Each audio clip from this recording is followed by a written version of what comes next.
Akiva Eldar is an Israeli political analyst and contributor to the Haaretz news publication, and he's joining us live from Amsterdam. Good to see you, Mr. Eldar.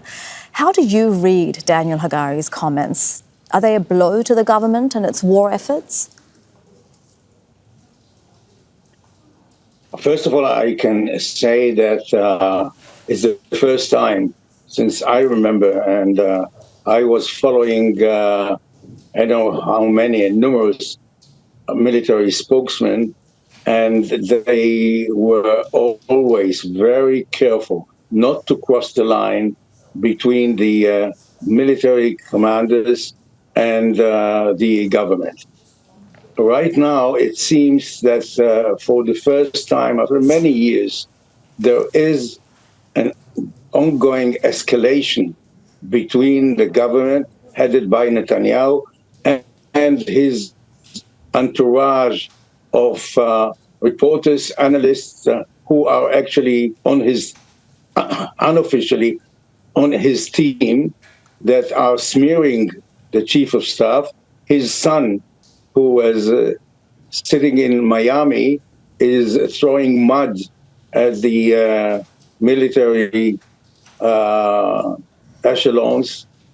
And it's a kind of apocalyptic scenario that the army spokesman who is reporting to the chief of staff is just undermining Netanyahu's doctrine, which is we do have to put an end to the Hamas government once for all in Gaza. And what Hagari is saying is challenging Netanyahu. Absolutely. And saying, actually, you are not on a safe ground. Actually, you are hallucinating. Yeah, so you think that these are very significant comments then from Daniel Hagari, signaling a significant rift. What does it mean for how the government and the military work together in the war on Gaza?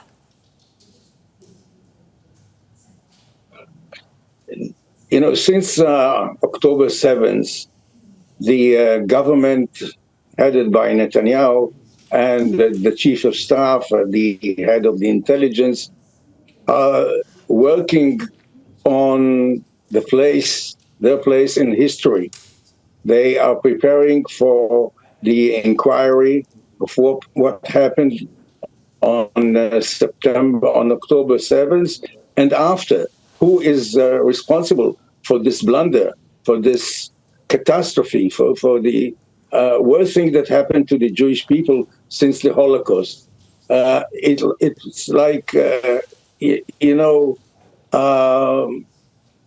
bunch of people from the political level as well as from the military level were in the blackout.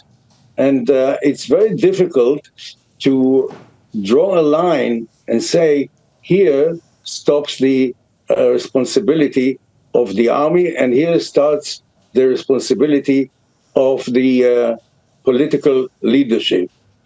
Because it started actually with the paradigm that Hamas is Israel's ally that can help Israel to destroy the Palestinian Authority, which poses the ultimate risk of a two-state solution, Palestinian state. So the enemy of my enemy can be my partner. This was the responsibility, and this was the big mistake, the strategic mistake of Netanyahu. And then the army had to pay for it.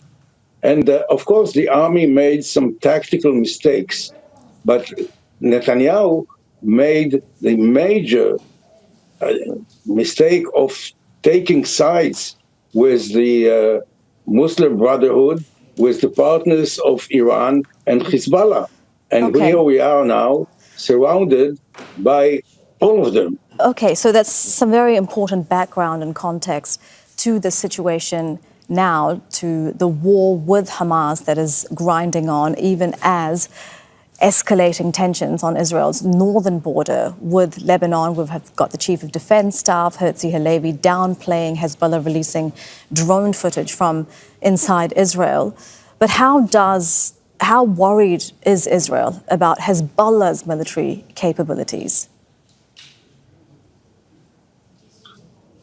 We know that someone else is pulling the strings to Hezbollah, and this is Iran.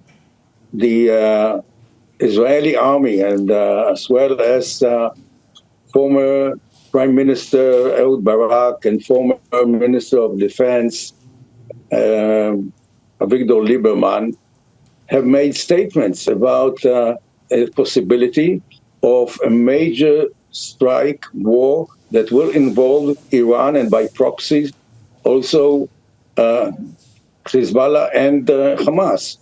That Iran is getting closer to the threshold of holding nuclear army, nuclear weapons, and they can, of course, do this simultaneously, attacking Israel from the West Bank, from Gaza, from Lebanon, and all this with diplomatic and military cover from Iran.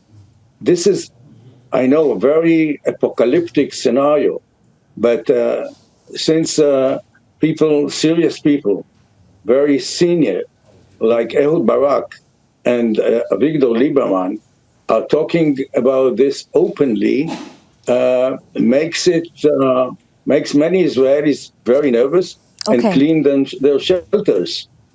Mr. Eldar, there are hundreds of missiles targeted from Lebanon to Israel, to Tel Aviv, to Netanya, and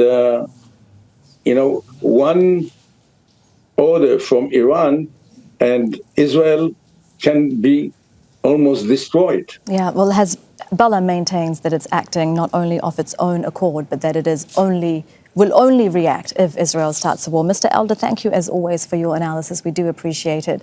Akiva Eldar joining us live from Amsterdam. Thank you very much.